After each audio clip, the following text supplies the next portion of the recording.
Boa tarde, galera! Estamos aqui para mais um Café Previdenciário SLZ. Sejam todos muito bem-vindos a mais uma reunião aqui do nosso Café Previdenciário.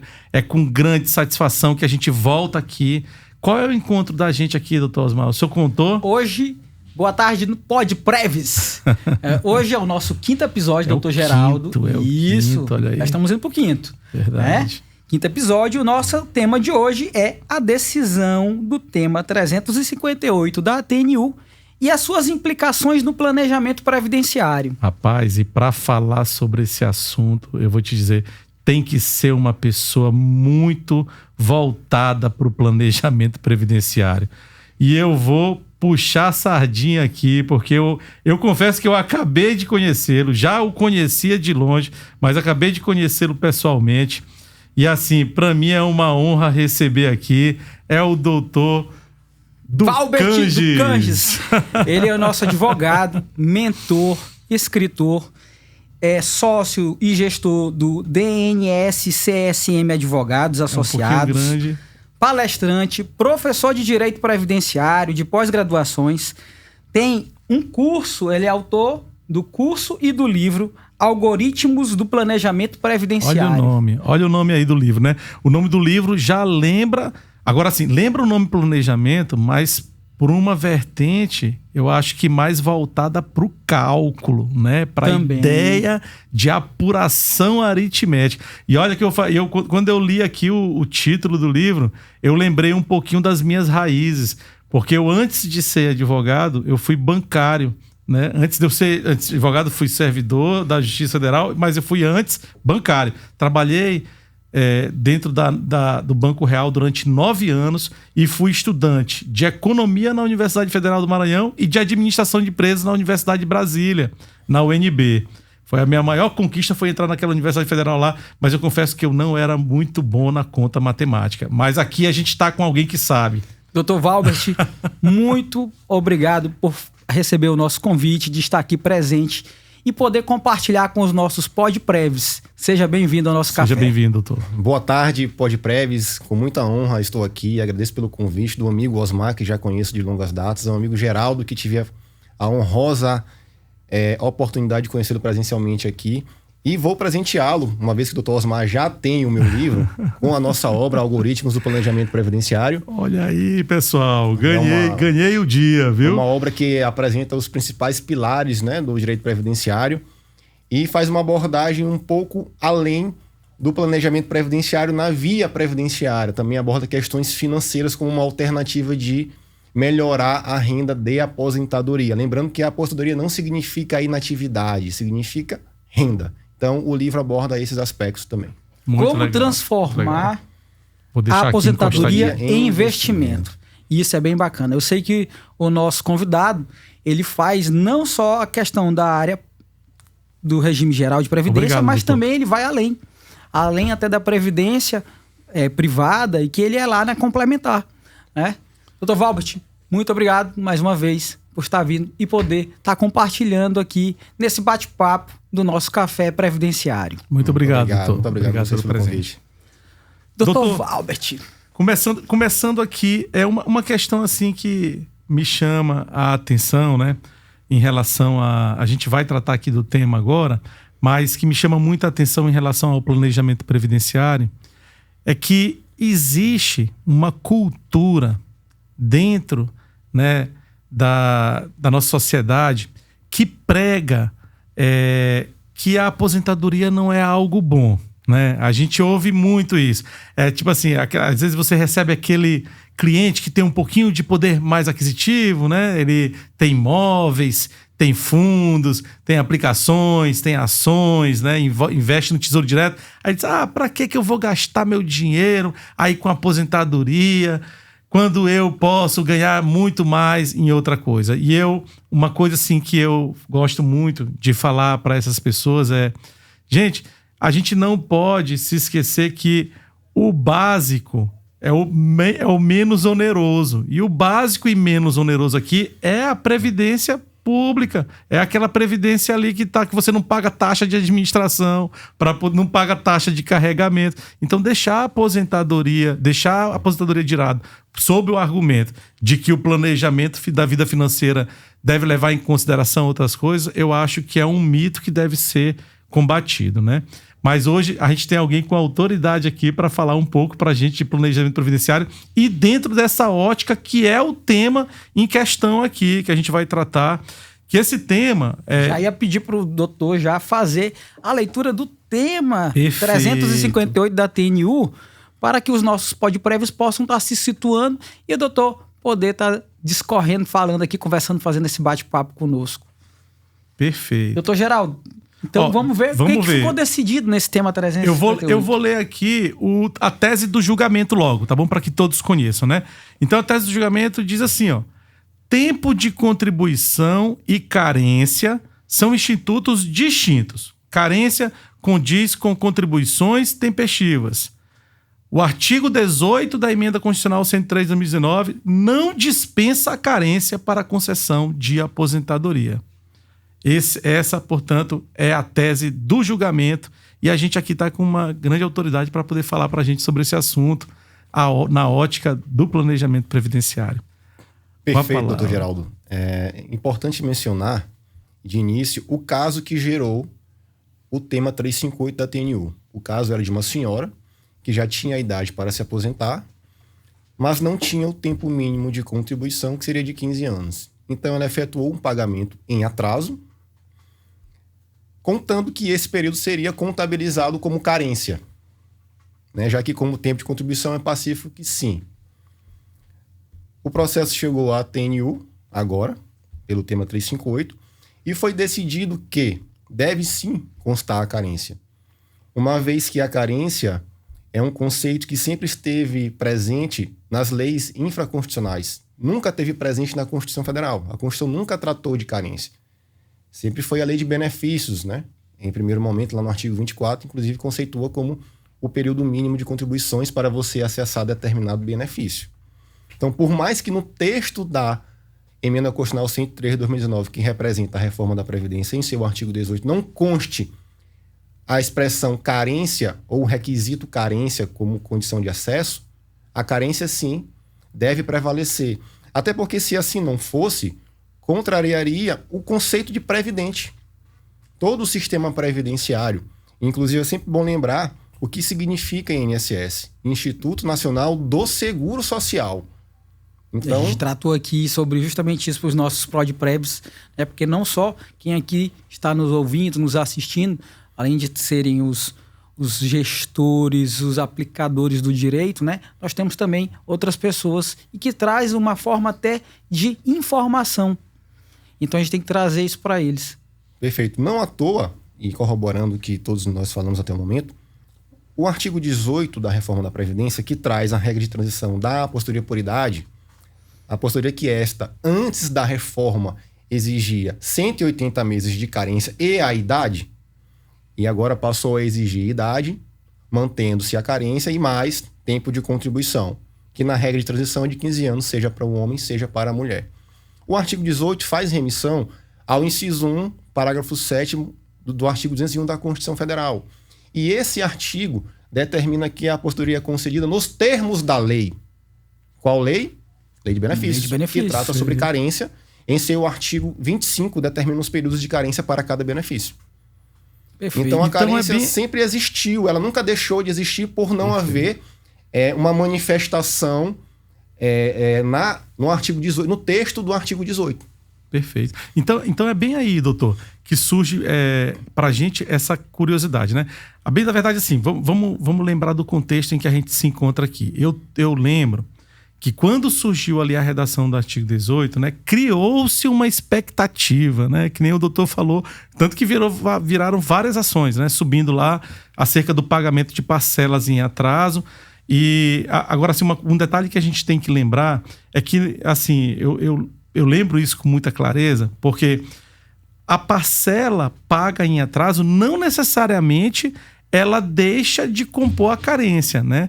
Ela pode compor a carência desde que haja a primeira prestação paga sem atraso, conforme redação do artigo, salvo engano, 27 da Lei 8.213, que diz que a prestação paga sem atraso, ele fala, ele se refere à primeira.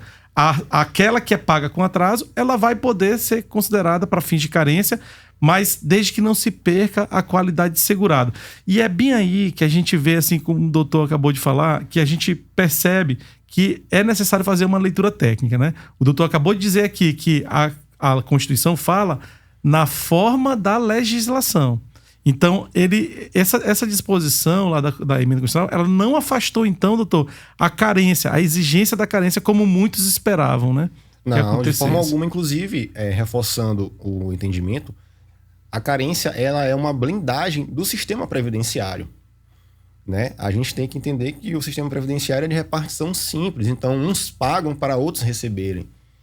Então, se não houver carência, vai perder o sentido de seguridade social de uma forma ampla, apesar de que estamos falando de benefícios previdenciários, certo? Então, a carência, ela sempre vai existir. Obviamente que existe alguns casos que não é a situação do tema, que dispensam a carência.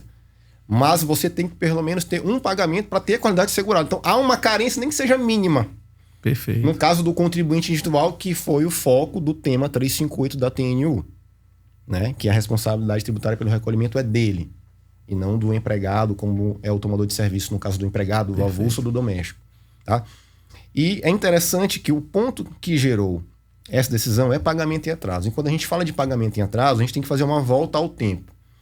E essa volta ao tempo começa com o Decreto 10.410, que iniciou sua vigência em 1º de julho de 2020, acrescentando o inciso 2 ao artigo 28 do Regulamento da Previdência Social, Decreto 3.048/99, com a disposição constante no artigo 27, inciso 2 da Lei de Benefícios, determinando que para o contribuinte individual e o segurado facultativo, conta-se como carência, desde que o primeiro pagamento seja feito a tempo e modo, ou seja, em dia, e as competências em atraso anteriores a esse primeiro pagamento em dia não são contabilizadas como carência. Mas eu posso pagar em atraso após o primeiro pagamento em dia. Perfeito. E ter esse período contabilizado como carência, desde que, na data do meu pagamento, eu esteja ocupando a qualidade de segurado. Perfeito. Mantendo aquela qualidade de segurado. Não à toa, isso foi reproduzido em abril de 21 pelo comunicado interno de VIBEM número 1 do INSS, determinando a partir de então, 1º de julho de 2020, que para contabilizar como carência, pagamento em atraso, tem que ser feito dentro da qualidade de segurado. Com isso, o INSS trouxe uma nova roupagem para esse entendimento, tratando como foco e ponto central não a data da competência, como sempre foi. Como de 30 de junho para trás, sempre foi. De 1º de julho para frente, o ponto central foi a data do pagamento, e não mais a data da competência. Então mudou o sistema previdenciário com relação a essa interpretação. Perfeito. E até o próprio sistema do INSS houve também alteração com relação a isso, porque agora ele já te dá a data. Perfeito. Em novembro de 2021, surgiu a portaria 1382, que além de disciplinar e corroborar o que constava no comunicado de VIBEM número 1, ainda trouxe mais uma situação, que o pagamento em atraso não deveria ser contabilizado para fins de direito adquirido e as regras do pedágio de 50% e 100% caso realizados pós-reforma da Previdência. Que essas regras do pedágio que trata é para aposentadoria por tempo de contribuição. Perfeito. Momento posterior à portaria 1382 veio, a portaria 1382 surgiu a IN 128 de 2022 e a portaria 991 de RIBEM. Essas portarias, elas absorveram o entendimento da portaria 1382. A discussão foi parar na TNU, em março de 2023, tema 192 da TNU. O que foi decidido? A tese do INSS venceu. Novamente, é importante para os jovens advogados que estão nos assistindo, o advogado que ainda está iniciando na matéria previdenciária, que a figura previdenciária envolvida nesses temas é o contribuinte individual, uma vez que este possui a responsabilidade tributária pelo seu recolhimento. Então, o tema 192 da TNU rechaçou não. Ratificou a ideia de que o pagamento em atraso é contabilizado para carência, desde que haja um primeiro pagamento em dia e que na data do pagamento das competências em atraso eu esteja ocupando a condição de segurado. Mantendo-se a qualidade de segurado para poder ela ter validade. Perfeito. Então isso aconteceu e esse é o entendimento atual, né? Esse fato do pagamento em atraso, como falamos no início, levou ao tema 358 da TNU e está decidido que para as aposentadorias por idade, nas regras de transição, na regra de transição do artigo 18, a carência, juntamente com o tempo de contribuição e a idade, são o tripé para você ter acesso a esse benefício. Um ponto muito importante, doutor Osmar e doutor Geraldo, é que o STF tem um tema pautado de número 1329, que ele vai discutir justamente a possibilidade de você contabilizar pagamento em atraso para cômputo do tempo de contribuição para fins da regra do artigo 17, que é o pedágio de 50%. Obviamente que essa decisão vai ter também interferência na regra do pedágio de 100% e na do direito adquirido. Então vai interferir na decisão da TNU. Vai acabar tendo alguma interferência?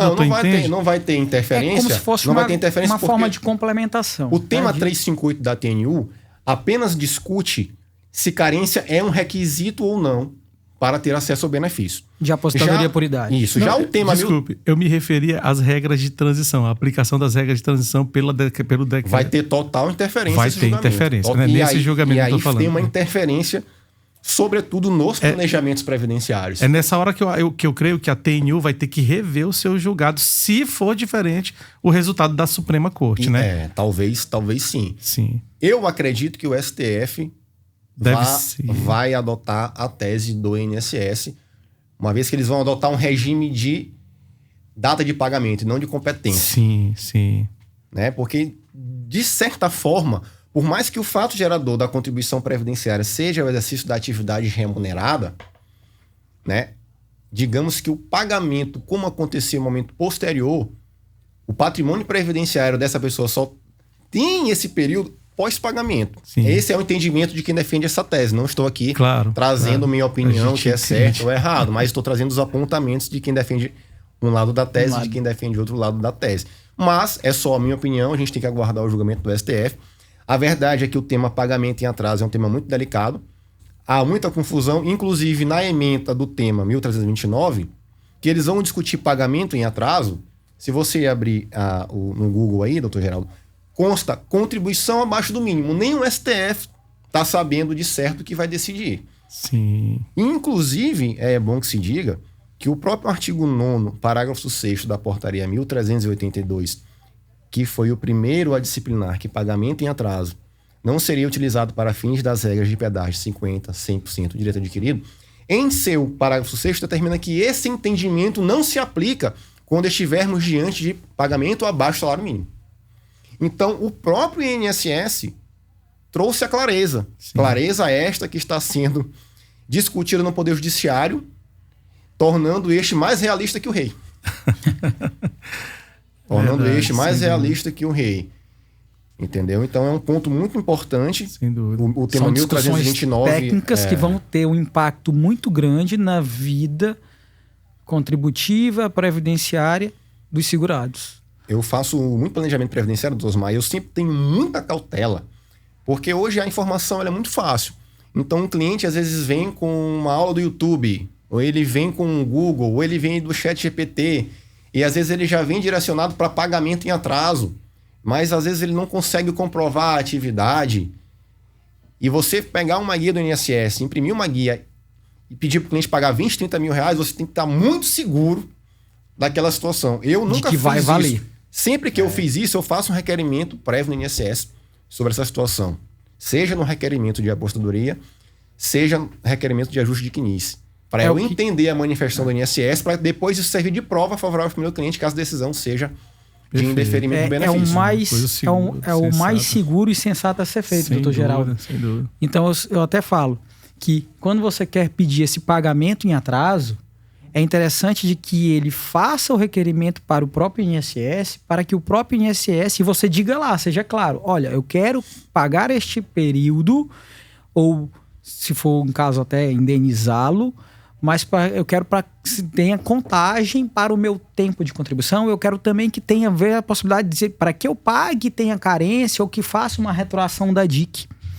E aí o próprio servidor ele vai analisar, e eu já tive casos assim em que eu fiz dessa formatação e ele disse assim, olha, não vou considerar como retroação da DIC. Então, a minha resposta, a princípio, já lá para o cliente, olha, o INSS não vai considerar. Então, eu acho desvantajoso você jogar esse dinheiro fora. Você pagar um valor alto, eu acredito que até na época era bem alto de um caso que nós tivemos. E eu disse, é melhor mesmo contribuir para frente, ganhar lá para frente, continuar. Porque, além disso, ele não tinha prova, que tem que ter a prova, que é um dos pontos que até o doutor pode até trazer aqui para a gente fazer essa explicação. É importante, Osmar, sempre que se fala de pagamento em atraso, a gente fazer um discrimine. Existe pagamento em atraso e existe pagamento de indenização de contribuições. O pagamento em atraso, ele se destina a duas figuras, o contribuinte individual e o segurado facultativo. O segurado facultativo com uma limitação de que pode pagar somente os últimos 6 meses. E por que os últimos 6 meses? Porque é o prazo que ele mantém a qualidade de segurado, com base no artigo 15º, inciso 6 da Lei de Benefícios. Certo? O contribuinte individual pode pagar os últimos 5 anos. Isso que se chama de pagamento em atraso. Ele pode, inclusive, indicar o salário de contribuição. Sim. Né? Por mais que a lei diga que não, mas é interessante você comprovar uma atividade, porque existem repercussões tributárias, previdenciárias e de imposto de renda em toda essa situação.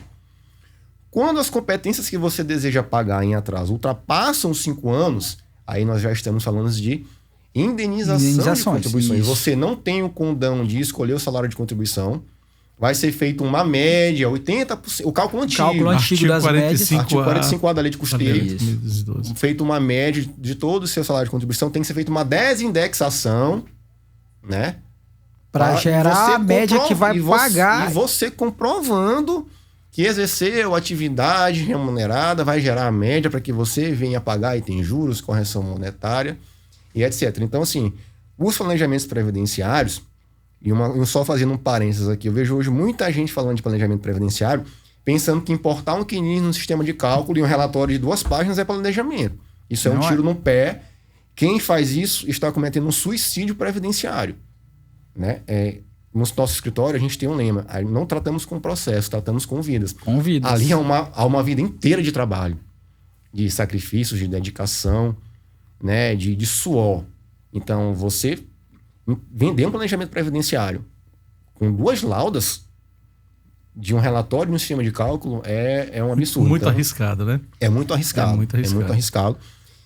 Acerca olha só como é interessante, doutor Osmar, o que a gente está fazendo aqui. A gente está discutindo um tema que discute a natureza do tempo de contribuição e a permanência do tempo de carência no que diz respeito à concessão de aposentadorias, né?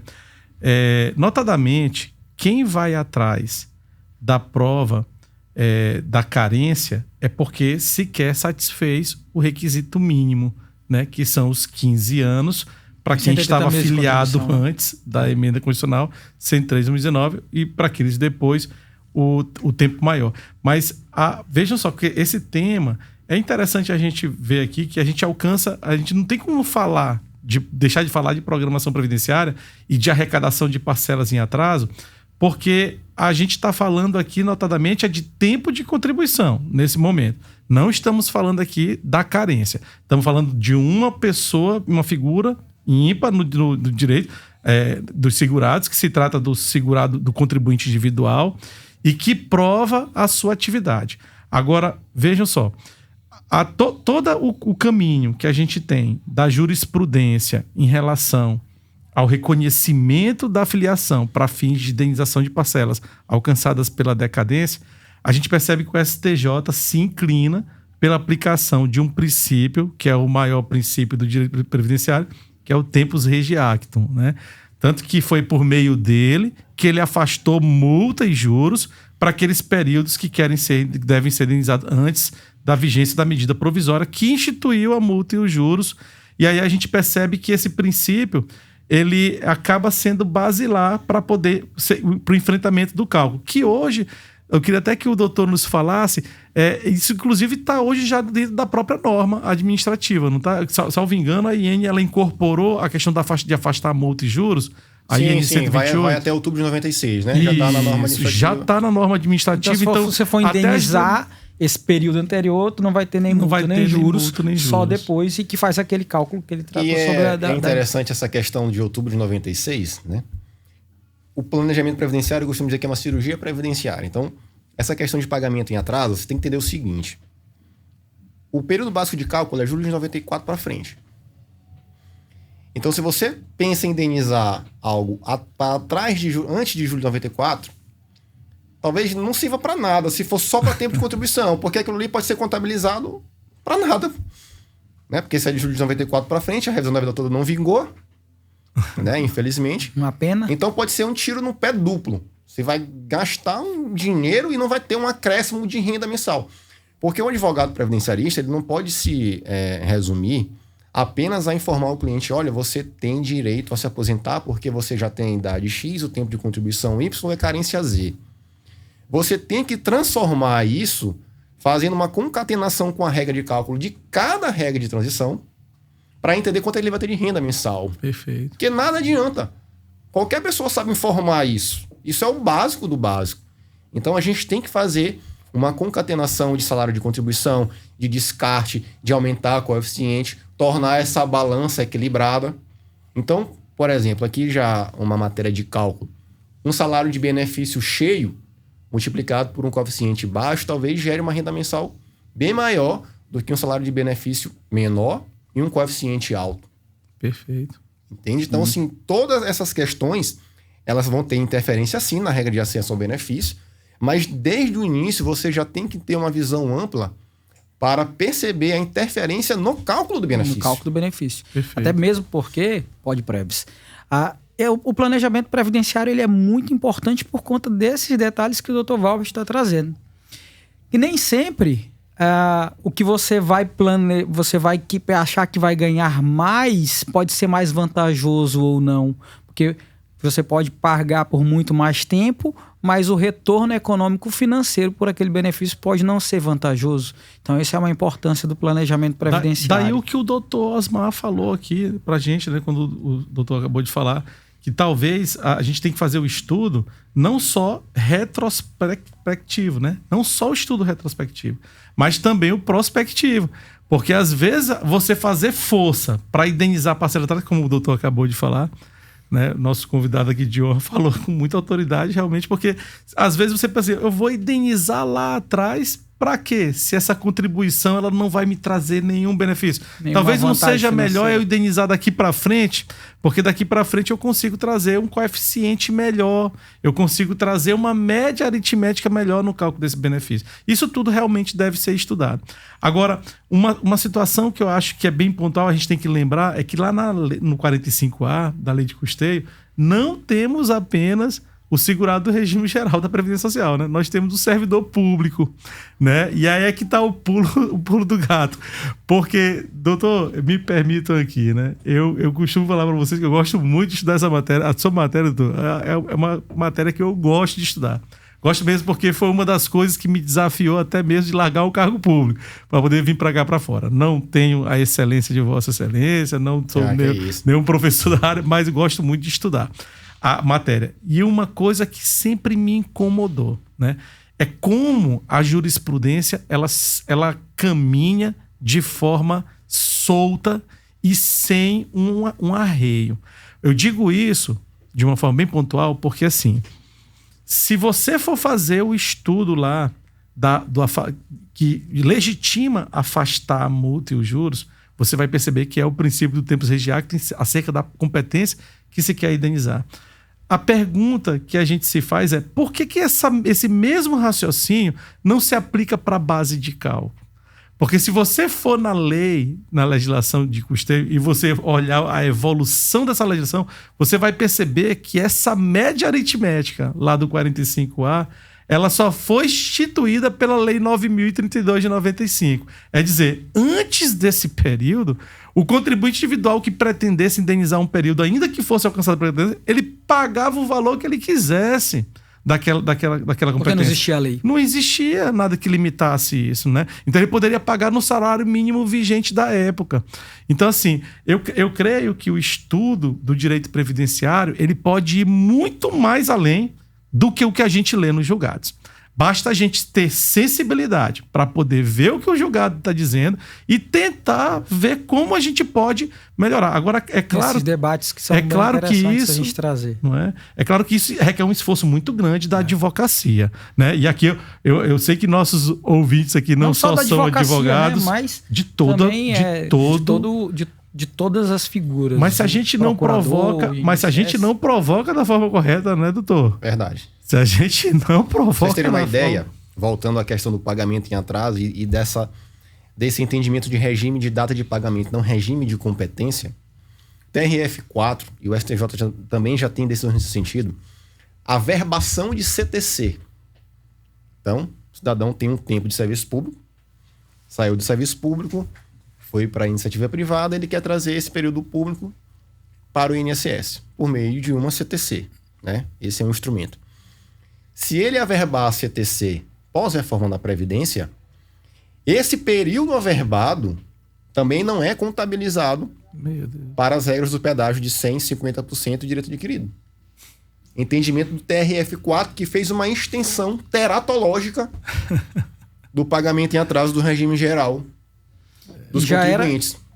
Se a gente for ver, isso aí já estava agrupado no patrimônio jurídico dele. Esse sim já estava incorporado, porque na época do exercício da atividade, além da atividade aqui sendo redundante, houve o pagamento da contribuição. Perfeito. Então, o motivo que gera um absurdo. a não contagem dos períodos em atraso para fins das regras de pedágio e direito adquirido é que não houve o pagamento. No caso do servidor público, houve o desconto e o exercício da atividade.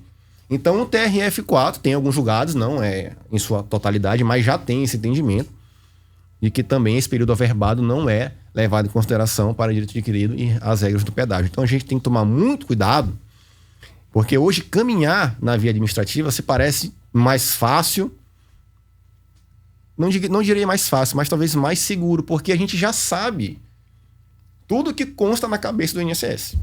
A gente pode não concordar, a gente pode achar um absurdo, a gente pode entender que não é o correto. Mas a gente, pelo menos, nós temos uma ideia do que já vai acontecer. Qual é a regra do jogo? Qual a regra do jogo? O Poder Judiciário, não. O juiz de base entende uma situação, a turma recursal entende outra, aí o processo vai para a TNU, desfaz tudo que foi feito, aí vai vir um tema do STF que já traz uma outra interpretação, então... A advocacia até se chegar numa segurança jurídica. É uma resistência e controle emocional. Na verdade, não é só a advocacia, mas o direito previdenciário. E isso é que nos instiga todos os dias aqui a estar permanecendo, debatendo, estudando e aprofundando e discutindo com todas as áreas do direito, né, doutor Geraldo? Sem dúvida, é isso mesmo. Olha, a gente quando senta, professor, o que o doutor está falando aqui pra gente é uma grande aula, viu? Professor Valbert, quando o cliente senta na nossa mesa e a gente vai fazer o estudo ali do planejamento, a gente tem que olhar para todas as possibilidades, né? Se eu for pela via administrativa, essa aqui é um possível resultado. Se eu for aqui no Juizado Especial Federal, esse aqui é um outro entendimento. E se eu for para a vara civil, eu posso ter um entendimento diverso. A gente realmente vive num meio... Agora, o que o professor Valbert nos fala aqui é que essa questão ela é muito mais segura e previsível dentro do administrativo. Né? Entendeu? Porque lá existem regras claras é que nem o doutor Osmar também fala muito para mim, ele diz assim: Geraldo, eles não têm para onde correr. A Bíblia deles é a IN, eles vão ter que aplicar o que está ali. E se não fizer, você... É a Constituição Federal dele. É a Constituição Federal. A gente hoje tem o CRPS, né? Bem da verdade que tem algumas decisões que também, por vezes, são teratológicas em relação aos benefícios previdenciários.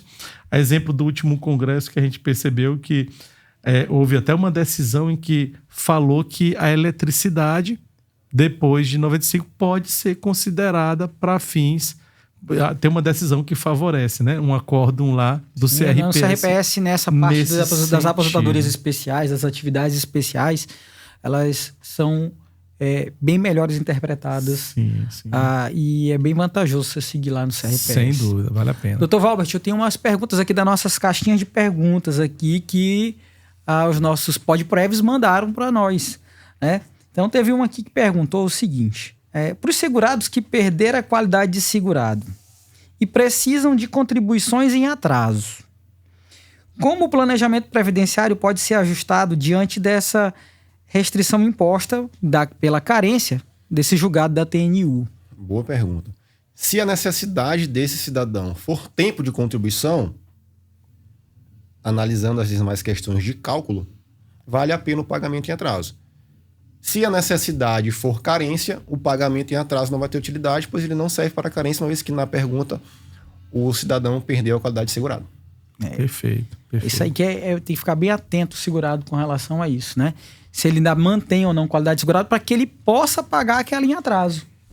Aproveitando aqui um ensejo, doutor Osmar, eu já peguei um CNIS de um cliente e sempre que eu analiso o cliente contribuinte individual, é no olho. As minhas análises iniciais, elas começam no olho. Eu olho data a data. Eu já tive cliente com 15 anos de pagamento como CI, contribuinte individual, e não tem carência. Porque a primeira já foi em atraso. Essa e o restante também. Todas em atraso. Não vai ter todas em atraso. Então, todas em não atraso. teve a primeira em dia. Não vai ter como salvar. Não tem salvação. Não tem.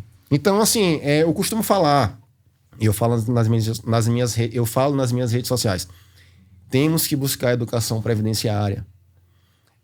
O que eu fiz de parecer na revisão da vida toda, diagnosticando a não possibilidade, pois não teria vantagem econômica, mas percebi que a ausência de planejamento previdenciário gerou uma renda baixa. Muitos clientes se aposentaram ali em 2015, 2016, pós a lei da Dilma, que trouxe a pontuação como um fator que eliminaria o fator previdenciário. A regra 8595, Se o cidadão tivesse aguardado 1, 2, até 3 anos, a renda dele triplicaria, dobraria. Então, falta de educação previdenciária. O INSS, infelizmente, o Estado, de uma forma geral, ele não gera informação previdenciária ao cliente da maneira como tem que ser. O direito previdenciário, ele não pode ser verbalizado por pessoas que não têm o conhecimento adequado, porque muda muito. Nós que estudamos todo dia, que lidamos com clientes todo dia, com o processo, temos dificuldades, ficamos com muitas dúvidas. Será que o caminho é esse? Será que o caminho é aquele? Imagina quem não se depara com a matéria. Não tem essa parte técnica nenhuma. Então, assim, eu tenho muita preocupação com relação a isso. Porque, de fato, como eu disse no início, é uma vida de trabalho. Não é uma brincadeira. Então, ali tem seus filhos envolvidos, tem sua família, tem um plano de saúde do seu pai que você vai pagar, tem ali um filho que possa ter uma deficiência, que você depende daquela renda para manter a medicação dele, senão ele vai morrer. Então, assim, planejamento previdenciário, na minha humilde opinião, é uma questão de saúde pública. Né? De dignidade e saúde pública. É o impacto do que vai ter na vida do contribuinte do segurado do INSS. Inclusive, eu sempre falo, até para você não pagar mais. Ou pagar de uma forma que te gere menos dispêndio financeiro. Menos onerosidade. Entendeu? Não adianta eu pedir para o cliente pagar 3 anos, 4 anos de teto se ele tem 30 de salário mínimo. É um absurdo. E olha que baixa na minha porta muita gente assim. Ah, doutor, porque eu escutei que são os últimos 3 anos. Isso aí acabou em 99, falei 9876 de 99. Essa semana eu falei sobre isso. Entendeu? De que muitas coisas a pessoa vem, já bate lá para que a gente possa analisar ou ver de informações antigas, de regras antigas que existiam.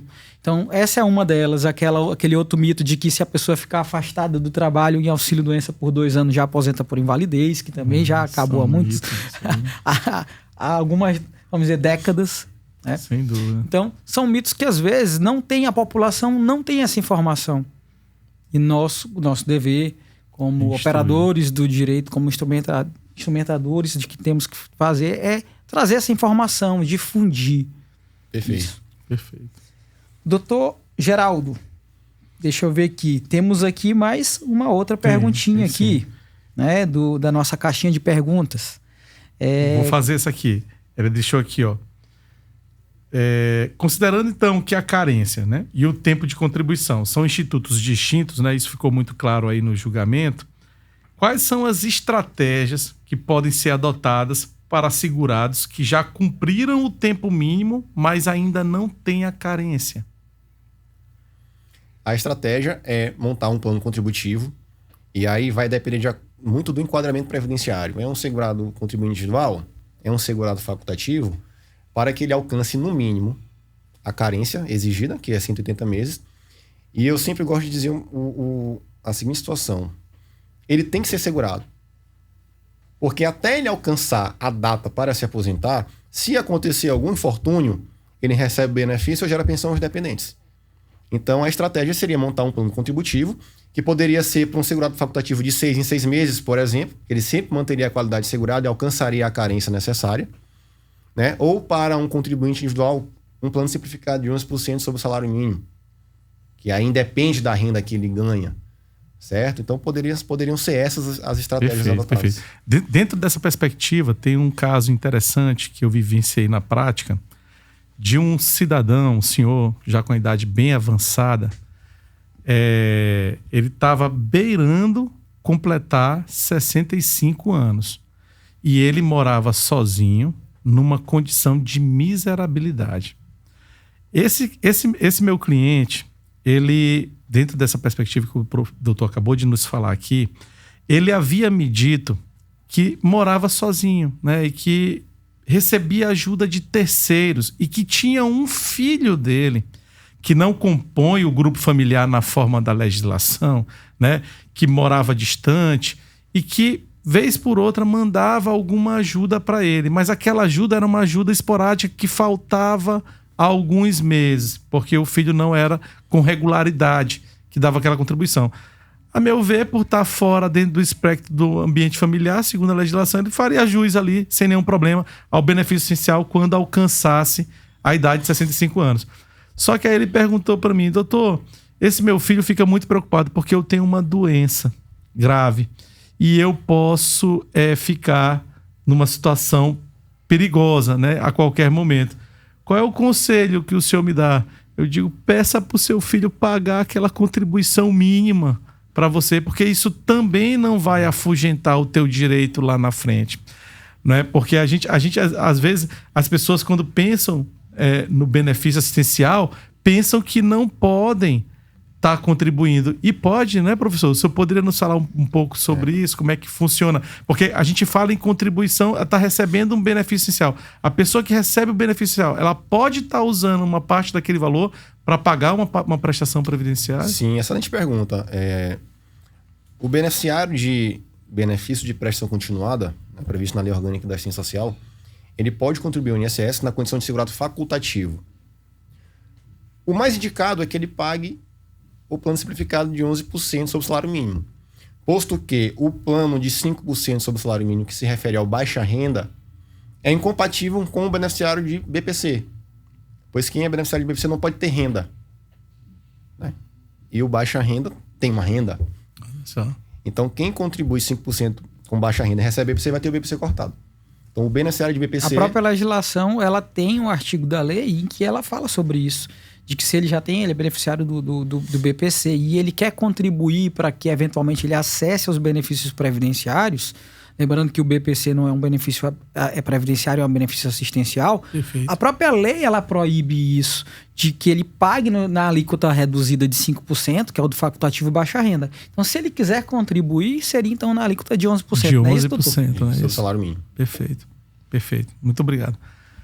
É muito engrandecedor, né? Você poder saber orientar. E isso, na verdade, uma coisa que a gente tem, uma preocupação que a gente também tem recorrente, é acerca daquela pessoa que pensa em parar de contribuir. Ela pensa em poupar o dinheiro, pensa em não ter despesas com a Previdência Social, mas se esquece que o infortúnio não tem uma hora para bater na nossa porta, né?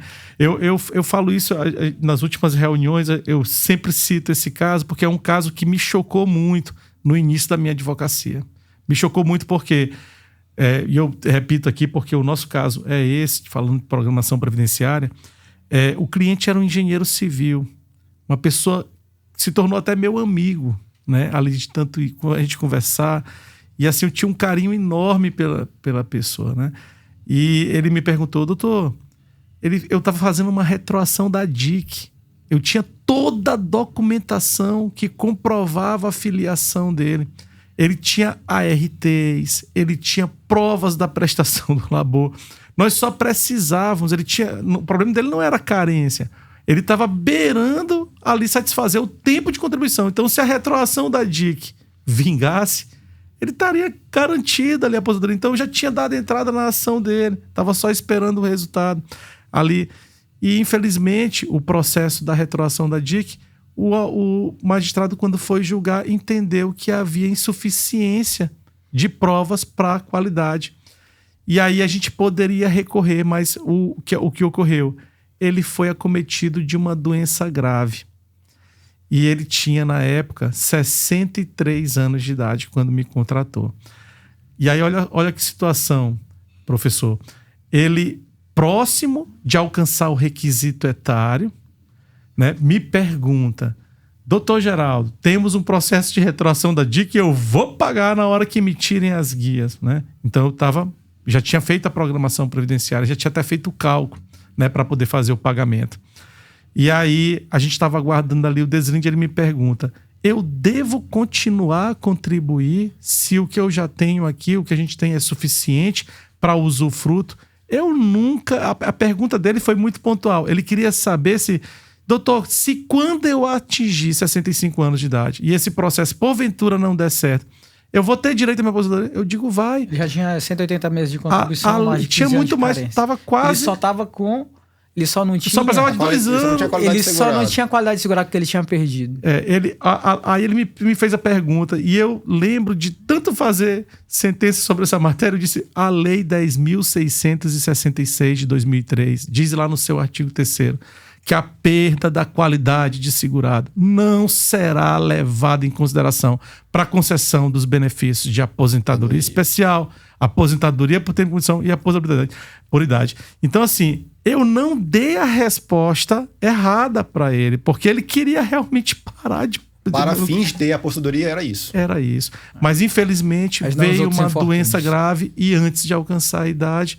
Aí depois que a doença vem, é seguro, né? Depois que a doença vem, não tem como se você filiar para poder... Isso é muito importante, Geraldo. Inclusive, nos meus planejamentos previdenciários tem um tópico chamado da proteção familiar. Eu abordo isso, abordo os benefícios por incapacidade e abordo pensão por morte, justamente para que essa qualidade de segurado seja sempre mantida. Pois por mais que seja um planejamento de aposentadoria, o que eu trabalho a fundo é o patrimônio previdenciário e financeiro do cliente. Então, se manter segurado é sempre importante. Você vai estar ativo para receber qualquer benefício, seja ele qual for. Perfeito. E ninguém sabe o dia de amanhã, né? Ninguém sabe o dia de amanhã. Valber, né? Chegando já aqui, já próximo do nosso fim, né? Queria que o doutor deixasse aqui as considerações sobre o planejamento previdenciário, para quem não conhece, quais são as possibilidades, opções, deixasse os comentários sobre esse ponto. E no final a gente vai trazer até um convite. Perfeito. Primeiramente agradecer mais uma vez, doutor Osmar, doutor Geraldo, aos podpreves pela oportunidade de estar aqui. Eu amo falar de direito previdenciário. Né? Sempre que eu saio de uma aula, de uma palestra, de uma conversa, eu me sinto engrandecido em saber que o meu trabalho ele gera dignidade, gera valor às pessoas. O planejamento previdenciário, como eu disse, na minha opinião, é uma questão de saúde pública. Então, quem estiver assistindo... compartilhe o link dessa conversa com seus familiares, seus pais, irmãos, para buscar orientação previdenciária, não só para a pessoa física, mas também para as suas empresas, né, que é muito importante, principalmente o advogado, que tem muita carência de informação previdenciária, sob o ponto de vista empresarial e as repercussões que isso pode gerar para a sua atividade. O advogado, o empresário, tem que gerar lucro, né? E essa organização gera lucro ao advogado. Então, agradecer pela oportunidade. As minhas redes sociais vão estar à disposição de todos vocês. Quem quiser trocar uma ideia, tirar uma dúvida, tomar um café, a gente está à disposição. Tem as mentorias de planejamento previdenciário, contribuição previdenciária do advogado, cálculos de benefício e revisão de benefício previdenciário. Tem também a nossa obra, Algoritmos do Planejamento Previdenciário. O Tosmar vai deixar à disposição o link para quem tiver interesse em adquirir. E ficamos à disposição para mais encontros. Também tem um convite, né? tem um convite do evento que vai ter agora dia 7 de dezembro. Eu quero que o doutor faça o convite a todos que... Dia 7 de dezembro vamos ter o Prev Day 2.0 Alta Performance, onde eu e o meu parceiro Ibrahim Djam, procurador-chefe do INSS, vamos trazer as mais recentes inovações e novidades do direito previdenciário. Um evento muito autêntico, não perca e compartilhe essa informação com mais pessoas. Não percam, pessoal. Eu participei e posso assegurar. Doutor Osmar também apareceu lá e eu posso assegurar. É show, viu, pessoal? Vocês vão gostar. Só esse fato da comunidade previdenciária se reunir já é de um grande valor. É uma troca de experiências, é uma troca de um diálogo, de uma conversa, parcerias, de um bate-papo e parcerias. Às vezes você não sabe o que resolver lá no processo, encontra um colega que sabe mexer com aquela situação ali e pode te ajudar a desenrolar o caso. Nossos queridos podprebs, vou pedir para que todos, quem ainda não segue o Café Previdenciário SLZ, vai lá no Instagram, vem aqui também no YouTube, se inscreve aqui no nosso canal. Peço também que sigam o nosso querido convidado, Dr. Valbert Ducanges, que é o @Valbert Ducanges. Dr. Geraldo Silva também, Instagram dele é o @geraldosilva.adv. E claro, o meu, @OsmarNeryJR. Dr. Geraldo. Muito obrigado, pessoal. É com uma grande satisfação que a gente se despede aqui mais uma vez. E não percam o próximo episódio, porque a gente vai falar de um julgamento que vai lá para a esfera do regime próprio. Vamos tratar do regime próprio também aqui. Aqui não é só regime geral não, viu? E a decisão é do Flávio Dino, que nós vamos comentar aqui. Muito interessante o caso, viu? Não perca também não, professor. Gente, não perca toda sexta no nosso YouTube e já também vamos estar no Spotify. Valeu, gente. Obrigado. Com legenda. Com legenda. Tchau, pessoal. Valeu. Um abraço.